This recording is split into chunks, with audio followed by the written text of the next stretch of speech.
təlimləri reallaşdırdı. Səhv eləmirəmsə 2 gün davam elədi. Antalya diplomatik forumu, sülhlə bağlı çağırışların olduğu bir dönəmdə belə bir birlikdə keçirilən hərbi təlimin ölkələrə mesajı nə idi? Təbii ki, söhbət region ölkələrindən gedir. Gəlin birinci, sizin qeyd etdiyiniz hər kəs öz ərazisində keçirdiyi təlimə bir açıqlama gətirək. Bu təlimin əsas mahiyyəti ilə bu təlimin adını ehtimatsızlıq təlimi kimi qoya bilərik. Və biraz geri dönüş etsə görərik ki, Azərbaycanla İran xüsusi təyinatlar, kəşfiyyatçılar arasında da bir az müddət əvvəl təlimlər keçirilmişdi. Bu təlim yəni qonşu ölkənin ərazisində də həyata keçirilmişdi və biz qoşunların ali rəhbərlərini görmüşdük. Nə üçün buna ehtimatsız təlim deyirəm? İran-Ermənistan hərbi təlimlərinin arxasında bir fon var. Bu fonun arxa tərəfi Ermənistanın Amerika ilə keçirdiyi təlimlərdir.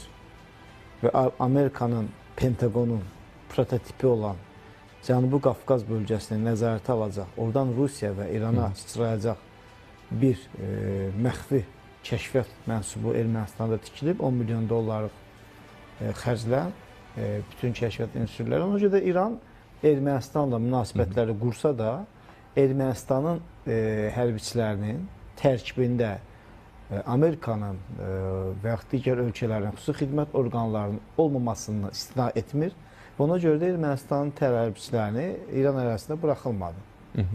Amma nə üçün bu təlim keçirildi? Bu təlim Azərbaycanın Türkiyə ilə keçirdiyi təlimin fonunda Ermənistanın havadar axtarma prinsiplərinə əsaslanır. Nədir? Ermənistan-İran sərhədində hansı ölkə? İstər Ermənistan, Rusiya, Türkiyə sərhədində hansı ölkə bir keşiş aparırdı? Bu Rusiya ölkəsi idi. Və Rusiyanın federal təhlükəsizlik qüvvələri dururdu və bu qüvvələrin Ermənistan-İran sərhədindən və eləcə də Türkiyə sərhədindən çıxarılmasına xidmət etdi. Bir növ Ermənistan sərhədini qoruma iqtidarında olmadığı üçün bunu Ermənistan İrana dövr edir. İran burada nə əldə edir? İran burada Ermənistanla təlim keçirilməklə Ermənistana üçüncü bir dövlətin, gələcəkdə ona qarşı istifadə olan dövlətin qoşunlarının gəlməməsinin təməlini qoyur ki, bax, mən səndən təlim keçirəm, Zəngəzur dəhlizində hər hansı bir problem olarsa, mən buradan müdaxilə edəcəm. Bu bizə həmin mesajdır ki, Azərbaycan səhv etmirəmsə 9-cu bəndi, kommunikasiyaların açılma bəndinin icrasında İran burada mesaj verir ki, bu dəhliz açılarsa, yəni burada üç tərəfli imzalanma olub, Rusiyada burada cavabdehdir açılmasına. İran burada öz qüvvələrini, hərbi texnikalarını istifadə edəcək kimi Azərbaycana mesaj verir. Və eləcə də Amerikaya sən Ermənistanda ola bilməzsən mesajını verir. Ki, mən Ermənistandan təlim keçirim. Və bu təlimlərin sonunda Ermənistanın şərt kəsilib ki, bura üçüncü bir dövlətin qoşunları gəlməsin. Amma maraqlı bir məsələ var. Bunu Ermənistan mətbuatından mən izlədim. Ermənistan mətbuatında bu yaxınlarda Azərbaycan mətbuatında Qazax zonasında Ermənistan xüsusi təyinatlarının təlim keçirməsi, sərhəddə baxış məsələsi oldu və hətta özlərinin açıqlamasında deyildi ki, haubitsa tipli topların da mövqelərə çıxarılması prinsipi getdi. Bir hərbi planlama prinsipinə əsasən bir ehtimal edirəm. Yəni bizim bilirsiniz ki, Tovuz hadisələri heç yaddan çıxmayıb 2020-ci ilin 1-ci rübündə. Bu dövrdə əgər Ermənistan-Azərbaycan Zəngəzur dəhlizində hər hansı bir problem yaşanarsa, İranın müdaxiləsindən çox Ermənistana havadarlıq edən və Avropa missiyasının müşahidəçilərinin apardığı, bax, siz Qazaxla Azərbaycan arasında, Qazax ərazisində, Azərbaycan Ermənistan arasında sərhəd xəttində nə işiniz var? Orada bizim problemimiz yoxdur. Bizim problemimiz işğaldan olmuş ərazilər və kommunikasiyadan açılma istiqamətində olan problemlərdir. Belə bir bugün bunu düşünmüşəm, ola bilsin, bəlkə də səhv deyirəm, amma bu mənim ehtimalımdır. Həmin orta dəhliz adlandırılan və təlimin nəyə xidmət edəcəyini Ermənistan mətbuatı bu cür açıqlayır ki, baxın, Çindən çıxan, Əfqanistandan keçən İrandan ötən və Ermənistandan Avropaya çıxan Çin mallarının hərəkət zonasının təhlükəsini təmin edirik. Orada Pakistan var. Ona görə Əfqanistandan keçirdirlər. İran körfəzi vasitəsilə Avropaya çıxardılar. Burada üçüncü bir tərəfin narazılığı var. Mənə maraqlıdır.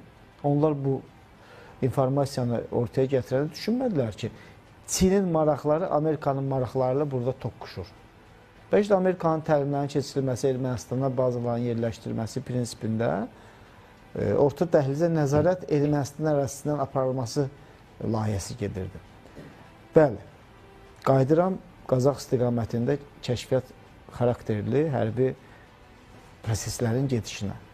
Düşünürəm ki, həmin bu kommunikasiyaların cənub dəhlizində, yəni orta dəhlizdə kommunikasiyaların, Zəngəzur dəhlizinin açılması ilə bağlı kommunikasiyaların bağlanması düşünülürsə Ermənistan tərəfindən və onun havadarlarından konkret elə Fransanın tapşırığı ola bilər. Bu elə İranın da burada dövrəyə girməsi, necə təlim adı altında, sərhəddə şərti sərhədlərdə təlim keçirilsə, bu təlimi istənilən istiqamətə tətbiq etmək olar. Yəni Ermənistan İranla sərhəddə hər hansı bir onların deyimi ilə təxribat və yaxud hansı bir diversiya qruplaşmasının qarşısını alınmağa çalışırsa, bu şərt təlimi keçirilirsə, bu Ermənistan tərəfinin təlim iştirakçılarını, xüsusi təyinatlarını Qazax istiqamətinə göndərmək olar. Niyə? Bu bir senaridir, yəni bu ehtimal olunan senaridir ki, həmin istiqamətdə də onlar Gürcüstan-Azərbaycan kommunikasiyasını, yəni keçidini maneə yaradaraq bu maneə ilə dəyişməsini həyata keçirdə bilərlər. Bu, bax, bir fərziyyədir. Yəni, çox maraqlı yanaşmadır. Yəni, yanaşma nə üçün deyirəm? Çünki artıq dünya elə bir hərbi strategiyada gedir ki, nə isə tutmaqla nə isə alırsan. Nümunə çəkə bilərəm sizə. Donetsk, Luganskının əvəzində Ukrayna Kurska girdi. İndi bu hər iki məsələ sülhün şərtlərində ifadə ediləcək. Bu bir prinsipdir. Qəzzada da İsraillə məsələ var, İranda da. Bu prototip qərargahlarda işlənir. Ermənilərin təlimə hazırlığı, birinci təlimə hazırlığı nədir? Hal-hazırda da bilirsiniz ki, bu dəqiqələrdə Ermənistanda mitinglər gedir və birinci şərt Paşinyanın hakimiyyətdən uzaqlaşdırılmasıdır. Paşinyansız Ermənistandır.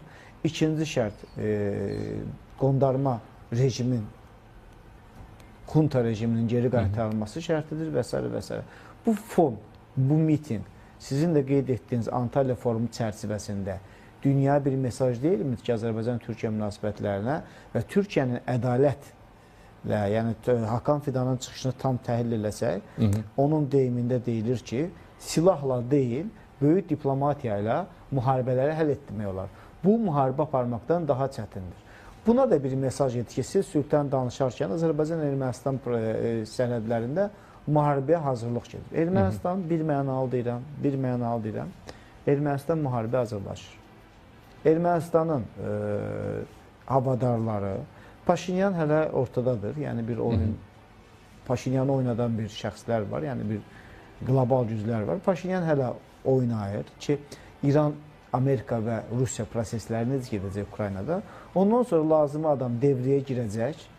Çünki sonrasında tapşırıqlarını Paşinyan tam yerinə yetirə bilmir. Çünki Paşinyanın Türkiyə ilə yaxınlaşması, Ermənistanın Türkiyə ilə yaxınlaşma istəyi, bax, həmin o təşkilatların ürəyincə deyil. Çünki Türk özü yaxın 30 ildə, yəni bundan sonra da bir qlobal gücləri bir hədəfdir. Bu arada, əgər biz yeni bir müharibəyə hazırlaşdığını deyirik Ermənistanın, bu hansı zaman üçün nəzərdə tutulub? Yəni, erməni üçün ən doğru zaman müharibə etmək baxımından hansıdır? Burada qlobal güclərin bölgüsü gedəcək. İranla Amerikanın sövdələşməsi gedir, İsrail Qəzza zonasındakı sərhədlərin yenidən dizilması ilə. Rusiya ilə Amerikanın yenədən razılaşması gedir. Eləcə də Avropada İngiltərə və Fransa, eləcə də Almaniyanın 3 hissəyə bölünərək Ukraynanın bölüşdürülməsi ilə qoşunların yerləşdirilməsi, Dnepr çayının sol sahili Avropalılarındır, sağ sahili Rusiyandır. Bu proseslərin fonunda İranın maraqlarının həyata keçirilməsi, Rusiyanın maraqları, eləcə də Amerikanın dünyanı 3 qitədən idarə etmə, Avropa yaddan çıxarılmaqla prosesində Ermənistan müharibəsi dövrəyə girəcək. Nə zaman girəcək? İranla razılaşma olunmasa, Rusiya ilə razılaşma olunmasa və Türkiyənin Suriya ilə problemində onun atacağı addımdan irəli gedir.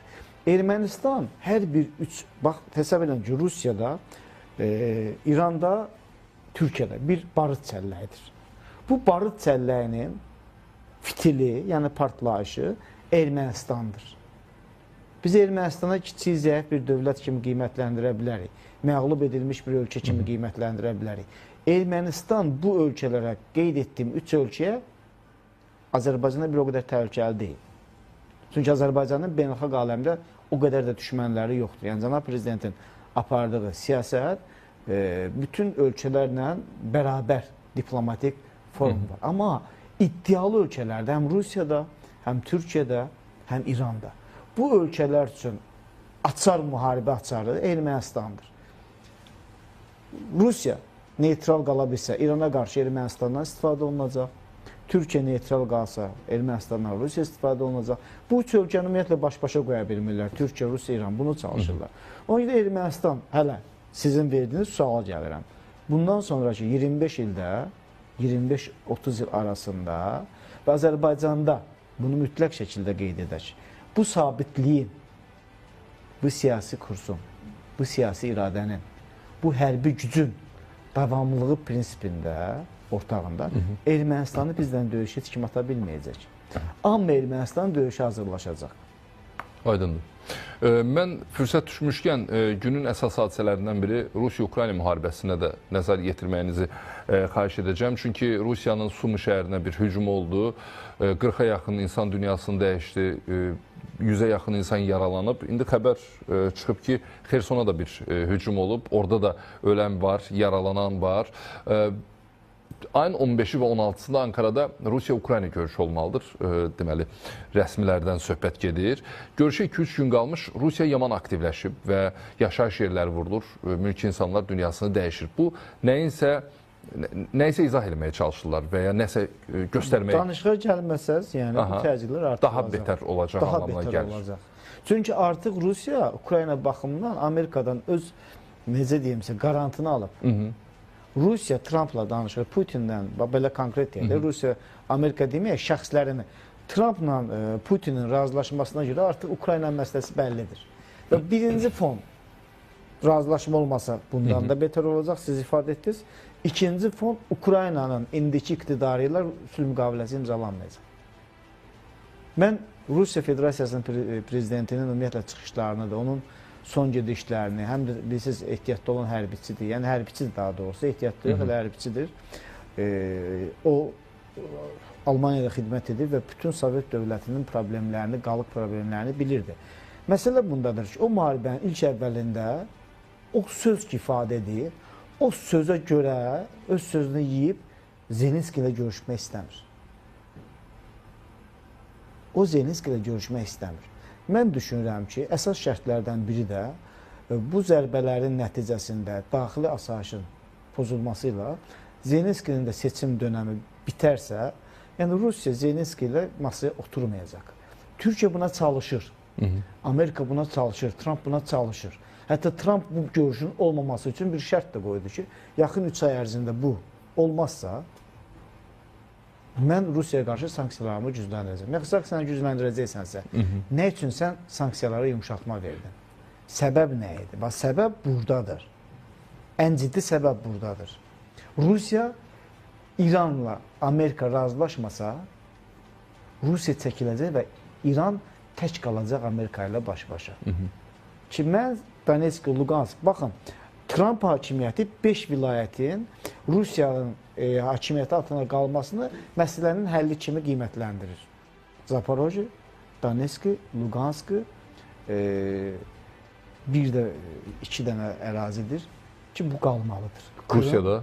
Bəli, Rusiyada qalmalıdır. Burada Ukraynanın çıxış yolu nədən ibarətdir? Hər halda təzyiq göstərməyə çalışırlar. Əgər bundan başqa yol yoxdursa, onda indiki məqamda razılaşardı. Bundan sui-istifadə edib bir cümlə ifadə etməliyik ki, Biz bunu istəməzdik. Çünki Ukrayna müstəqil bir dövlətdir. Müstəqil bir dövlətdir. Onun suverenliyi, ərazi bütövlüyü, biz bu yaşamışıq bu dərdə 30 il. Ona görə biz real yanaşmalıyıq buna ki, biz bunu istəməzdik. Amma bundan fürsətdən istifadə edib qeyd etməliyik ki, bütün Azərbaycan ictimaiyyətinə, eləcə də xaricdə oturan Azərbaycanlılar ki, Avropa hər hansı bir dövləti yem şəklində verə bilir. Yaxşı, sual verilir. Siz Ukraynanın müstəqilliyi üçün bu qədər pullar xərclədiniz. Onun ərazisinin bərpa olması üçün bu qədər pullar xərclədiniz. Nə tez indi 3 ölkə qeyd etdiyim ölkə, Almaniya, İngiltərə, Fransa, qoşunlarınızı Dneprin sol sahilinə yığıb bölgü elətmək istəyirsiniz. Nə tez etmək istəyirsiniz bunu? Bunun bir neçə cavabı var. Əsas bir cavabı Trump demişdi. Ona görə də o cavabı almadığı üçün Zelenski qaldı. Siz hansını nəzərdə tutursunuz? Maddi resursların, yeraltı sərvətlərin verilməsi baxımından. Orada elə bir, üzr istəyirəm, Ukrayna elə bir təbii resurslara malikdir, elə bir energetik qazıntılara malikdir ki, o dünyaya lazımdır. İndi başa düşüldü kimi Rusiya-Ukrayna müharibəsi əslində maddiyyatın üstündə Avropa üçün lazımdır. Və buradan mesajı veririk ki, biz Avropa yönümlü insanlar başa düşsün ki, Avropanın sürüklədiyi müharibələrin sonu Ukraynanın parçalanmasıyla nəticələnəcək. Cavab budur. Ukrayna parçalanacaq. Təəssüf. Bu arada vaxt var ikən mən yaxın şərq mövzusuna da istəyərdim toxunaq. Çünki Qəzza zolağında da fərqli hadisələr cərəyan edir. Məsələn, İsrail tərəfi Moraq dəhlizini ələ keçirdi və Rəfahı faktiki olaraq Xan Yunisdən ayırıb və proses davam edir. Zərbələr davam edir. Yaralanan, dünyasını dəyişən mülki şəxslər var. Bu da acı reallıqlardan biridir. Bitmir. İsrail dayanmır. İsrail indiki məqamda hara qədər davam etmək niyyətindədir? Dayanmayacaq. Hədəfinə çatana qədər, onun, yəni özünün, öz şərti olan hədəfinə çatana qədər. İctimaiyyətdən biz izlədik. Məsəl üçün deyir, 8 mənim giromu, 15 giromu, 10 giromu, 100 giromu ver, müharibəni bitirək. Amma İsrail Müdafiə Nazirinin açıqlaması oldu ki, girovları verməyincə müharibə bitməyəcək. Amma əsas məqsəd girov deyil. Əsas məqsəd həmin bu ərazidə həm İrana bağlı proksi qüvvələrin, həm İsrailə qarşı silah işlədən bütün qüvvələrin təmizlənməsidir və sərhədlərin yenidən düzülməsidir. Onları tam son nəfərinə qədər məhv eləmək mümkündür ki? Son nəfəsinə qədər məhv edə bilməyəcəklər. Çox çətin məsələdir. Çox çətin məsələdir. Amma burada insanların, bu gündə Antalya forumunun əsas mahiyyəti elə Amerikanın özünün də məsəl üçün deputatları belə etsək, parlament üzvləri də bunu qeyd edir ki, BMT buna laqeyd yanaşır. Hakan Fidanın çıxışında da qeyd olundu ki, Qəzzada baş verən proseslərə BMT fəaliyyətsiz qalır. Yəni, əgər sən dünyada ədalət yaratmaq istəyəcəksənsə, dünyada yeni xəritələr çəkəcəksənsə, bu günahsız şəxslərin, bu körpələrin, bu qadınların nə günahı var? Əgər siz buna axıra qədər, baxın, eyni prosesdir. Əgər İran, Qəzza bölgəsində, eləcə də ətraf ölkələr, əgər bu müharibəni sona qədər aparıb qoruya bilməyəcəkdirsə, o qüvvələr oraya yerdi, bu müharibəni niyə alışlandırdınız? Niyə alovlandırdınız? Məsələ bundadır. Avropa, sən Ukraynanı qoruya bilməyəcəkdinsə, niyə? Nəticə hər istiqamətdə eyni olacaq. Ukrayna parçalanacaq, Qəzza parçalanıb kisiləcək. Budur. Dünya parçalanır, yenidən bölünür. Dünyanın qlobal gücləri bu bölgünü hər kəs öz payını götürəcək. Ən müsbət cəhəti bugünkü efirimizin ən müsbət cəhəti odur ki, bu prosesləri ona görə mən açıqladım ki, bu fonda Azərbaycanın durduğu mövqeyi qiymətləndirə bilək. Biz parçalanmaya yox, böyüməyə doğru gedən bir dövlətik. Bu xəttdən davam etməliyik. Elmar bəy, çox sağ olun, çox faydalı oldu deyə düşünürəm. Hər halda bizi televiziyadan yarıdan izləyənlər oldusa, məsələn, YouTube platformasında ARB24-ün rəsmi kanalında da təkrarən proqramlarımıza baxmaq mümkündür. Elmar bəyə təşəkkür edirəm, minnətdarım. Hərbi ekspert Elmar Hüseyn studiyamızdaydı. Biz həm Azərbaycan-Ermənistan münasibətləri ilə bağlı danışdıq, həm Rusiyanın Sumu şəhərini və Xerson şəhərini atəşə tutması ilə bağlı, dünyasını dəyişən insanlarla bağlı danışdıq. Müharibənin gedişatını, eyni zamanda yaxın şərqdəki müharibə də bizim diqqətimizdən yaymır. Oradakı prosesləri də davamlı olaraq müzakirə etməyə çalışırıq. Proqramımızı burada yekunlaşdıraq. Sizsə dünyada və Azərbaycanda baş verən hadisələrlə bağlı ən önəmli istiqamətləri operativ şəkildə ARB24-dən izləyə bilərsiniz. Hələlik.